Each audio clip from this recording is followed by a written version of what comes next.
Thank you very much. Thank you very much. Great honor.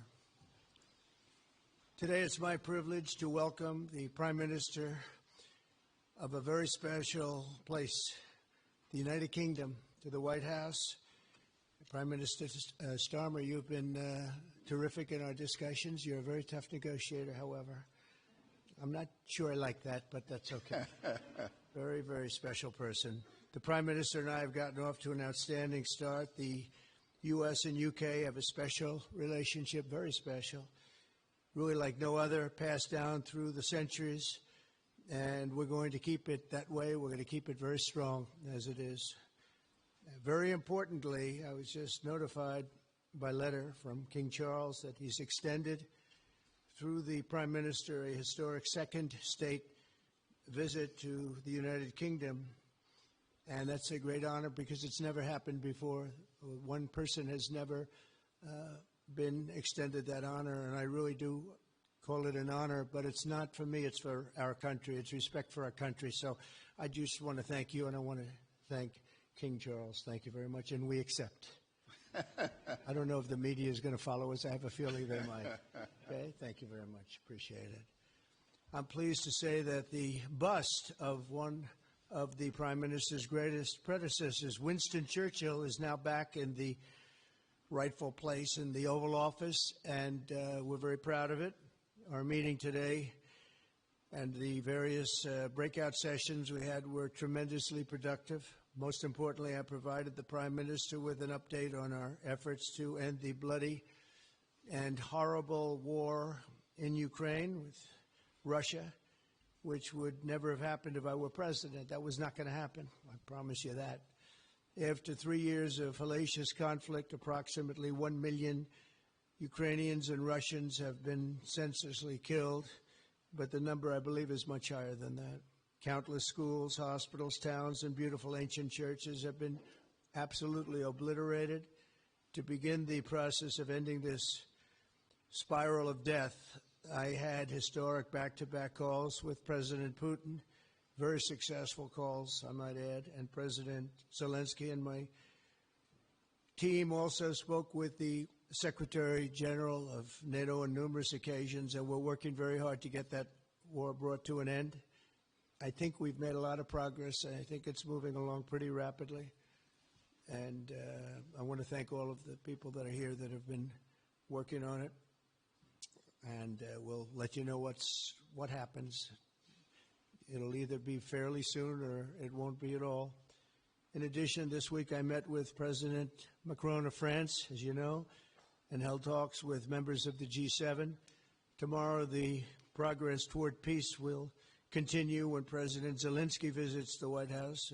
He'll be here tomorrow in the early part of the day, and we'll be signing a historic agreement that will make the United States a major partner in developing Ukraine's minerals and rare earths and oil and gases, and we have a great understanding. I think it's going to be great for Ukraine. We're going to be at the site, and we'll be digging. We'll be digging.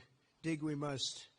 A big utility in New York contacted us, and they used to have a sign, dig we must, and we will be digging.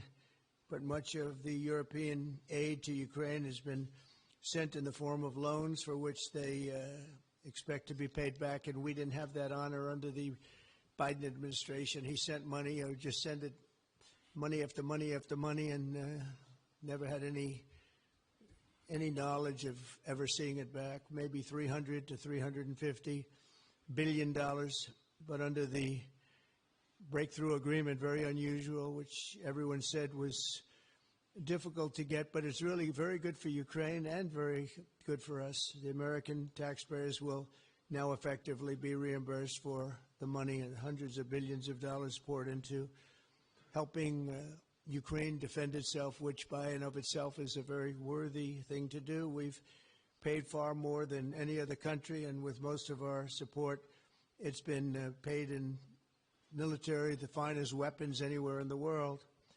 This includes vast amounts of military hardware, ammunition, and various other things that we now have to start rebuilding our own stockpiles. Additionally, the minerals agreement will provide the basis for a more sustainable future relationship between the United States and Ukraine, and thus stimulate the long-term prosperity that will help the Ukrainians rebuild their country. It's been demolished, and the ruined infrastructure. The infrastructure, as you know, is in very bad shape. In just over 1 month, our administration has already achieved more progress toward peace than years in the other administration, where they did nothing toward peace. They didn't understand what was happening. Our approach is basically common sense. As I said, so many of the things that we do are based on common sense. If you want peace, you have to talk, both sides.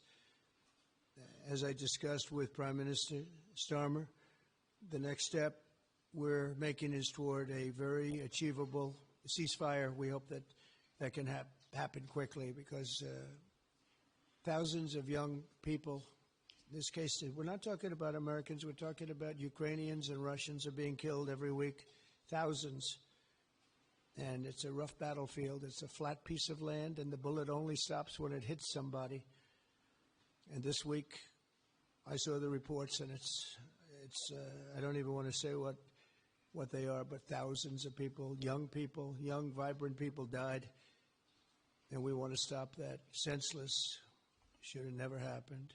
This will lay the groundwork for a long-term peace agreement that will return stability to Eastern Europe, and hopefully ensure that such a terrible war will never happen on European soil, or for that matter, anywhere again. It's a horrible thing that's going on. The disaster in Ukraine shows exactly why it's so important for the United Kingdom and other NATO partners to make large investments in their defense capabilities. In many cases, 4% or 5% of GDP would be appropriate. I know that they're raising it. I just read an article, a great article, about the work you're doing in the UK as to the military. You're raising it quite a bit, which is a great thing to do for your country. It's a great thing to do. It's sad that we need that, but probably need that. So congratulations on that. I know you got it through. After years of chronic underfunding, there's an urgent need to catch up for some countries. And I want to thank the Prime Minister once again for traveling here today. Working together, I believe that we'll once again demonstrate the power of our country's unique friendship. This is indeed a unique friendship. It's been many years, and I think it's only gotten stronger, and we will make sure that it stays that way. We're going to have a great trade agreement. One way or the other, we're going to end up with a very good trade agreement for both countries, and we're working on that as we speak. I think we'll have the confines. I think we'll have something maybe even in terms of possibilities agreed to very shortly. JD's working on it, Vice President, and Scott, and I'm just looking this all from Mike. You're going to work on it. Everyone's going to work on it. We'll see if we can do something pretty quickly, but we're going to make some great trade agreements with the UK and with the Prime Minister, and it'll happen very quickly. So I just want to thank you again, and please thank King Charles for the invite, and I look forward to you giving our acceptance on behalf of the United States of America. Thank you very much, sir.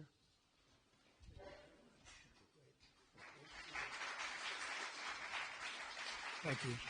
Well, thank you very much, Mr. President. Thank you for your hospitality. Thank you for your leadership. This has been a very good and very productive visit. And with your family roots in Scotland and your close bond with His Majesty the King, it's good to know that the United Kingdom has a true friend in the Oval Office. And it was so good to see the bust of Winston Churchill back in its rightful place just a moment ago. But look, in a moment of real danger around the world, this relationship matters more than ever. We remain each other's first partner in defence, ready to come to the other's aid, to counter threats wherever and whenever they may arise. No two militaries are more intertwined than ours. No two countries have done more together to keep people safe. And in a few weeks, we mark VE Day, the 80th anniversary of victory in Europe. Britain and America fought side by side to make that happen. One of the greatest moments in our history. We stand side by side still today, and we're focused now on bringing an enduring end to the barbaric war in Ukraine. Mr. President, I welcome your deep and personal commitment to bring peace and to stop the killing. You've created a moment of tremendous opportunity to reach a historic peace deal, a deal that I think would be celebrated in Ukraine and around the world. That is the prize. But we have to get it right. There's a famous slogan in the United Kingdom from after the Second World War. That is that we have to win the peace. And that's what we must do now. Because it can't be peace that rewards the aggressor or that gives encouragement to regimes like Iran. We agree history must be on the side of the peacemaker, not the invader. So the stakes, they couldn't be higher. And we're determined to work together to deliver a good deal. We've discussed a plan today to reach a peace that is tough and fair, that Ukraine will help shape, that's backed by strength, to stop Putin coming back for more. I'm working closely with other European leaders on this, and I'm clear that the UK is ready to put boots on the ground and planes in the air to support a deal, working together with our allies, because that is the only way that peace will last. Mr. President, in this new era, you're also right that Europe must step up. And let me tell you now, I see the growing threats we face, and so the UK is all in. This year we'll be giving more military aid to Ukraine than ever, and just this week I've set out how we're shouldering more of the security burden. We're already one of the biggest spenders in NATO, and now we're going much further, delivering Britain's biggest sustained increase in defence spending since the Cold War. This isn't just talk, it's action, rebalancing the transatlantic alliance, making us all stronger, and standing up for our shared values and shared security, as Britain always has. And Mr. President, it's no secret we're from different political traditions, but there's a lot that we have in common. We believe it's not taking part that counts. What counts is winning. If you don't win, you don't deliver. And we're determined to deliver for the working people of Britain and America, who want and deserve to see their lives improve. So we're both in a hurry to get things done, and that's what the UK and US do when we work together. We win and we get things done. So we'll do what it takes to keep our people safe. We'll also work together to deliver some big economic wins that can benefit us both. We have a $1.5 trillion invested in each other's economies, creating over 2.5 million jobs across both economies. Our trading relationship is not just strong, it's fair, balanced and reciprocal. We're leaders together in so many areas, ranked 1 and 2 in the world as investment destinations, 1 and 2 for universities, 1 and 2 for Nobel Prizes, 1 and 2 in golf as well, by the way, and we're the only 2 Western countries with trillion-dollar tech sectors, leaders in AI. And look, we take a similar approach on this issue. Instead of over-regulating these new technologies, we're seizing the opportunities that they offer. So we've decided today to go further, to begin work on a new economic deal with advanced technology at its core. Look, our 2 nations together shaped the great technological innovations of the last century. We have a chance now to do the same for the 21st century. I mean, artificial intelligence could cure cancer. That could be a moonshot for our age. And that's how we'll keep delivering for our people. There are so many opportunities. Keep our nation strong and fulfill the promise of greatness that has always defined this relationship. Finally, to underline the importance of this bond. It was my privilege and honour to bring a letter with me today from His Majesty the King, not only sending his best wishes, but also inviting the President and the First Lady to make a state visit to the United Kingdom, an unprecedented second state visit. This has never happened before. It's so incredible, it will be historic. And I'm delighted that I can go back to His Majesty the King and tell him that President Trump has accepted the invitation. So thank you. Our teams will now work together to set a date, and we look forward to welcoming you in the United Kingdom. Thank you once again. Thank you very much. What a beautiful accent. I would have been president 20 years ago if I had that accent. Thank you very much. Okay, let's see here. Go ahead, please. Thank you, Mr. President.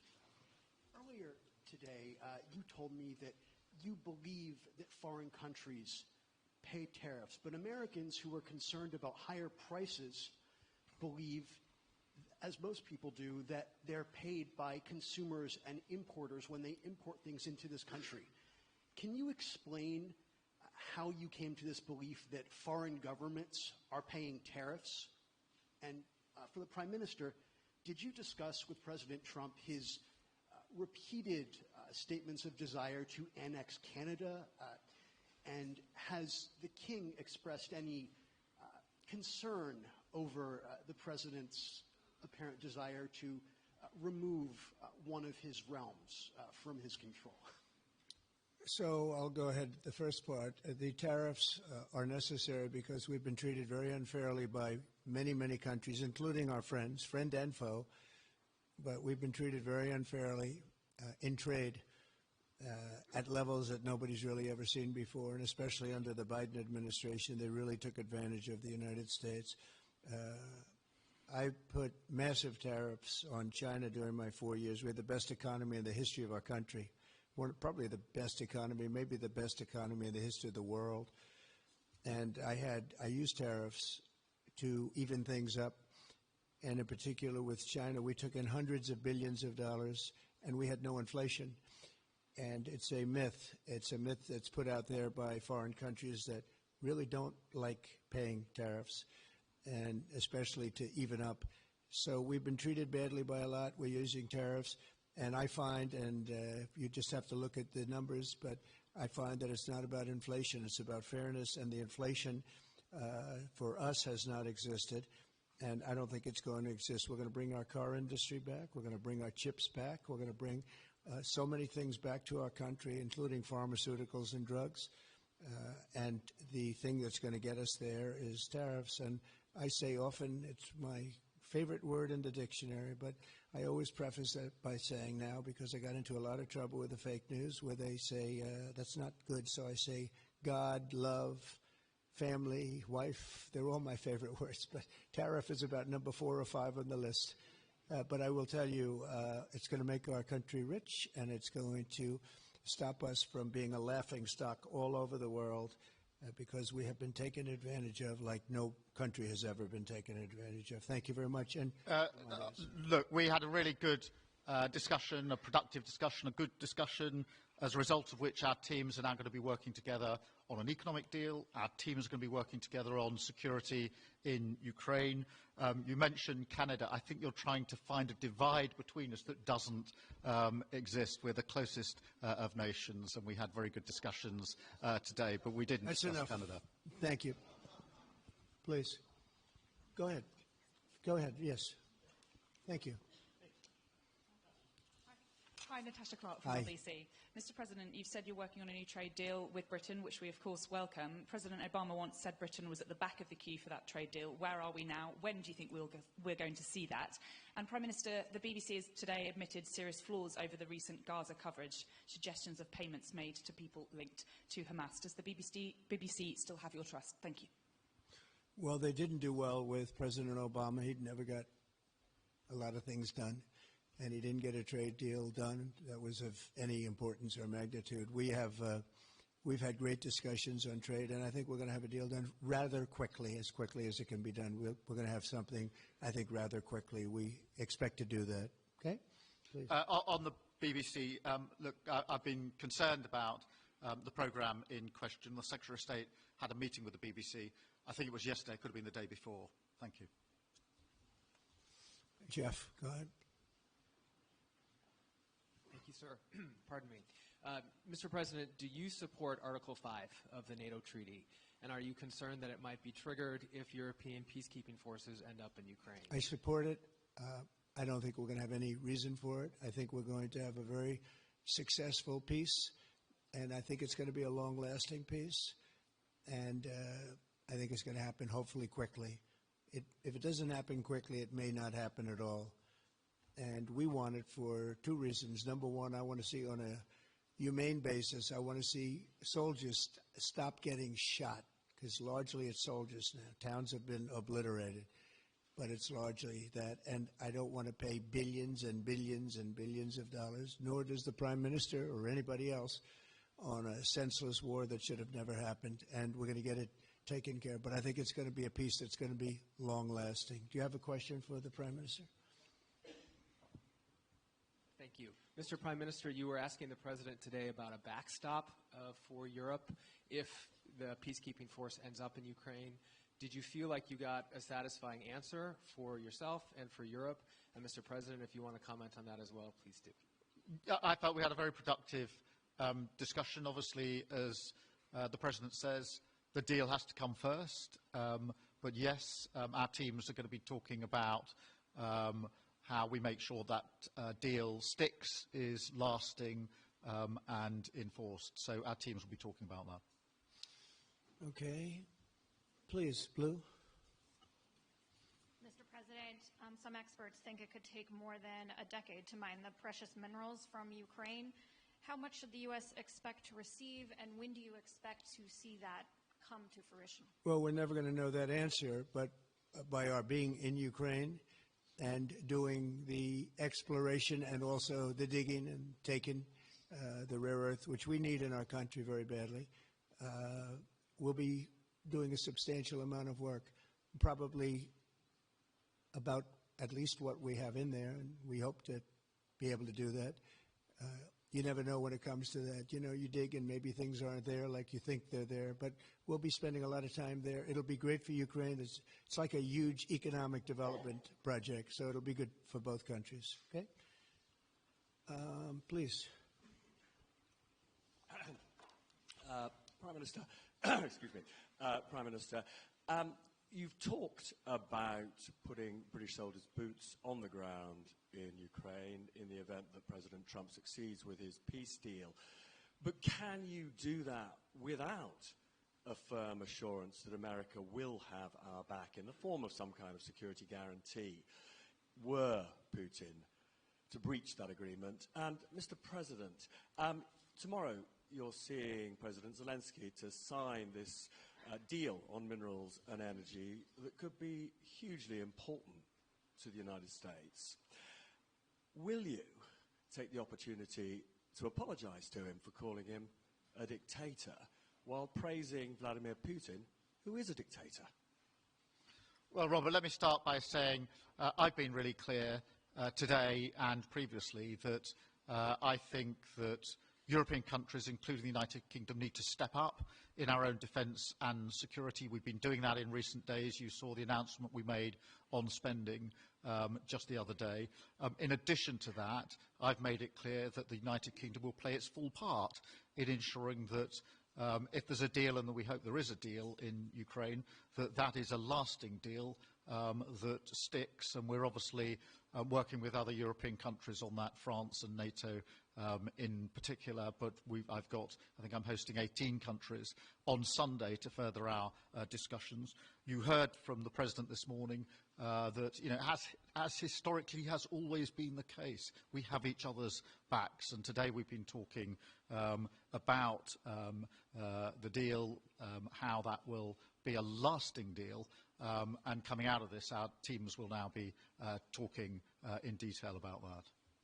And I think we're going to have a very good meeting tomorrow, 11 o'clock, and I think we're going to have a very good meeting tomorrow morning. We're going to get along really well, okay? We have a lot of respect. I have a lot of respect for them. We've given them a lot of equipment and a lot of money, but they have fought very bravely, no matter how you figure it. They have really fought. Somebody has to use that equipment, and they have been very brave in that sense. Yeah, please, go ahead. Ceasefire deal is nearing an end this Saturday, and there's been some worry that phase 2 might never get there. Do you believe that phase 2 of the ceasefire in Gaza will come to fruition? And have you spoken to Netanyahu about it? And for the Prime Minister, this peacekeeping deal has been pushed forward by the UK and France as well. Have you been in discussions with any other European countries to join this initiative? And are you expecting Commonwealth countries to also join the effort? Thank you. So we're working very hard on the Middle East and Gaza and all of the problems, and it's been going on for years and years and centuries and centuries.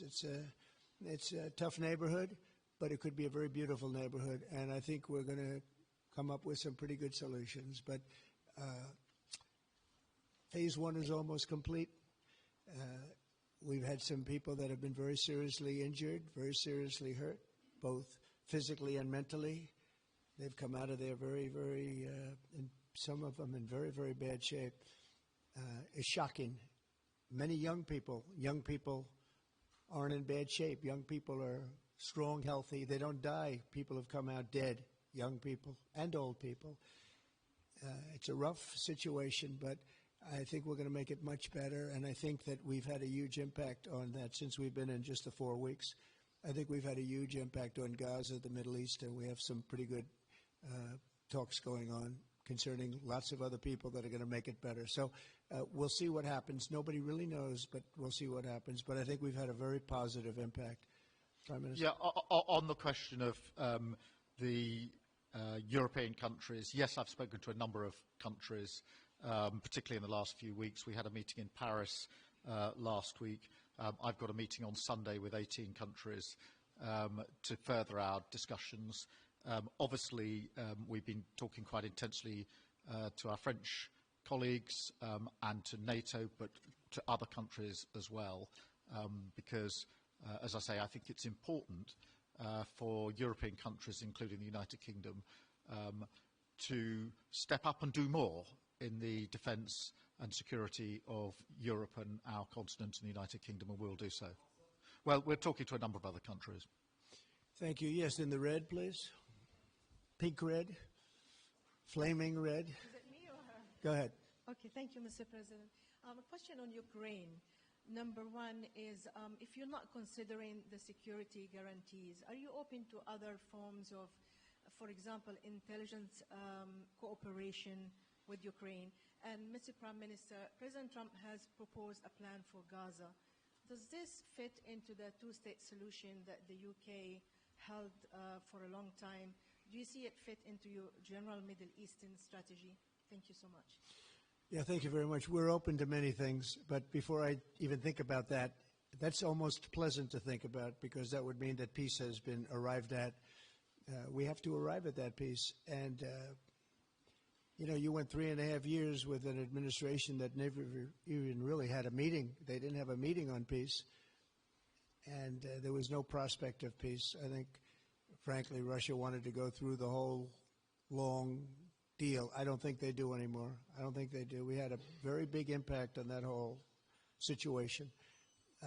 But I don't like talking about phase 2 until I get phase 1. Phase 1 is I have to make peace.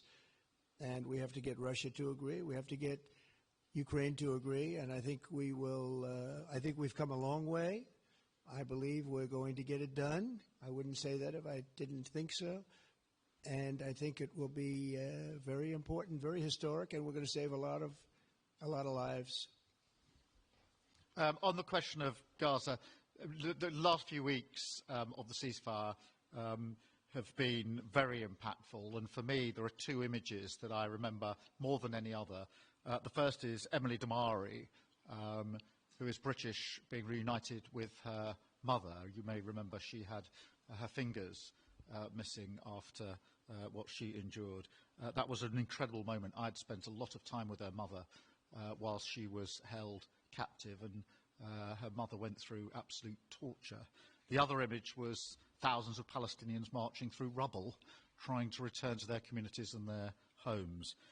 So we have to do everything we can to ensure that the ceasefire continues, so that more hostages can be returned, so that aid can be brought in that's desperately needed. and we need to allow Palestinians to return and to rebuild their lives, and we must all support them in doing that. And yes, I believe that the two-state solution is ultimately the only way for a lasting peace in the region. And think of that, she came home with her fingers and part of her hand blown off. That's terrible. How bad does it get? And we had others that came home in much worse shape than that. Yeah. It's a terrible situation. Please, yes. Thank you. Mr. President, did our Prime Minister persuade you not to put tariffs on the UK? And if I may, Prime Minister, do you think that Vladimir Putin is a man who will keep his word? Thanks. He tried. He was working hard, I'll tell you that. He earned whatever the hell they pay him over there. But he tried. I think there's a very good chance that in the case of these two great friendly countries, I think we could very well end up with a real trade deal where the tariffs wouldn't be necessary. We'll see. But he earned whatever they pay him. He earned today. He was working hard at lunch. And I'm very receptive to it. I think in all fairness, in all seriousness, I think we have a very good chance at arriving at a very good deal. JD and Scott and Howard, all the people are working on it, and I think we have a good chance at arriving at a deal that could be terrific, really terrific for both countries. Okay? Thank you. On the second part of the question, I think my views on Putin are pretty well rehearsed and pretty well known, and my concern is that if there's a deal, and I hope there is a deal, that it must be a lasting deal, that it's not a temporary measure, and that is why I think it's really important that Putin knows that this deal, a historic deal, which I very much hope comes about, is there, and it's a lasting deal, and that we're able to deal with any inclination he has to go again or go further. I think we'll have two deals. I think we'll have a deal on ending the war, and I think we're going to end up with a great trade deal with you. And it's an honor to be with you, and I want to thank everybody very much. Thank you very much. Thank you. Thank you very much.